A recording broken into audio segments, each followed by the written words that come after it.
காலையில் எந்திரிச்சதும் அச்சன்னு 10 தும்மலாவது மினிமம் போடுறாங்க. அடுக்கு தும்மலா இருக்கு. இது என்ன பண்றதுனே தெரியல. டே டைம்ல எல்லாம் நல்லா இருக்காங்க, தூங்கும் பொழுது கூட பரவாயில்ல. ஆனா காலையில் எந்திரிச்சா அது கடமையா தும்மறாங்க, நீங்க இல்லாட்டி உங்க குழந்தை. அப்ப இதுக்கு என்ன காரணம், என்ன சொல்யூஷன் பாத்துருமா? மெயின் ரீசன் பார்த்தா அலர்ஜி. எதுனால அலர்ஜி வரும்? Dust, pollen. பெட்ல குட்டி குட்டியா பூச்சி இருக்கும், பெட் மைட்ஸ்னு சொல்லுவாங்க. அது கண்ணுக்கு தெரியாது. ஸோ அது டஸ்ட்லையும் இருக்கும், பெட்லையும் இருக்கும். இதுக்கு நிறைய பேர் சென்சிட்டிவா இருப்பாங்க. அப்புறம் குளிர்ந்த காற்று, அப்புறம் நைட்ல இருந்து காலையில டெம்பரேச்சர் மாறும் பொழுது அந்த மாற்றத்துக்கு சில பேர் சென்சிட்டிவ் ஆகிட்டு மூக்கு இரிட்டேட் ஆகி தும்மல் போடுவாங்க.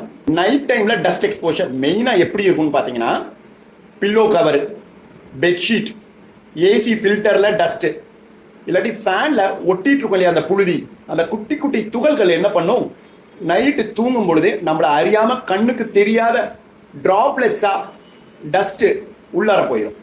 இது குழந்தைகளையும் பெரியவங்களையும் இரிட்டேட் பண்ணி தும்மல் போட வைக்கும். இது மட்டும் இல்லாம சைனஸ் தொந்தரவு இருக்கவங்க, மூக்குக்கு பின்னாடி சதை வளருதுவாங்க இல்லையா, அடினாய்ட்ஸ், இந்த பிரச்சனை இருந்தா இன்னும் இந்த தும்மல் பிரச்சனை அதிகமா இருக்கும். Strong smell, smoke, perfume, deodorant use பண்றது, சில பேருக்கு அந்த பாத்ரூமோட ஸ்மெல், அந்த டாய்லெட்டோட ஸ்மெல்லு கூட ட்ரிகர் பண்ணி தும்மலை உண்டு பண்ணும்.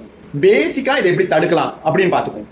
வாரத்துமான அட்லீஸ்ட் ஒரு தடவையாவது பில்லோ கவரு, பெட்ஷீட் இதெல்லாம் சுடு தண்ணியில துவைக்கணும். அது மட்டும் இல்லாம வெயில் படுற மாதிரி காய வைக்கணும். இதுல தான் அந்த ஹீட்ல தான் மைட்ஸ்ங்கிற அந்த குட்டி குட்டி பூச்சி அழியும். பெட்ஸ் வச்சிருந்தீங்கன்னா பெட்ரூம்குள்ளார நுழையாத மாதிரி பார்த்துக்கணும். பெட்டிலேயே கூட கூட வைக்கும் பொழுது அதுல விழுகிற ஸ்கின்ல இருக்கிற மைட்டு, ஸ்கின்ல இருக்கிற டிக்ஸ் பிளஸ் முடி இதெல்லாமும் அலர்ஜி உண்டு பண்ணும். ஸ்டஃப்டு டாய்ஸ் வச்சுட்டு தான் தூங்குறாங்க நிறைய குழந்தைங்க.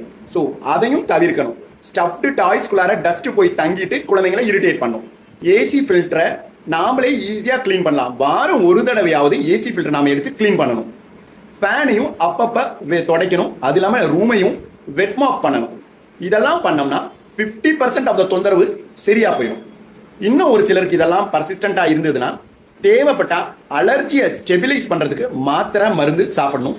சாப்பிட்டா சரியாயிருவீங்க.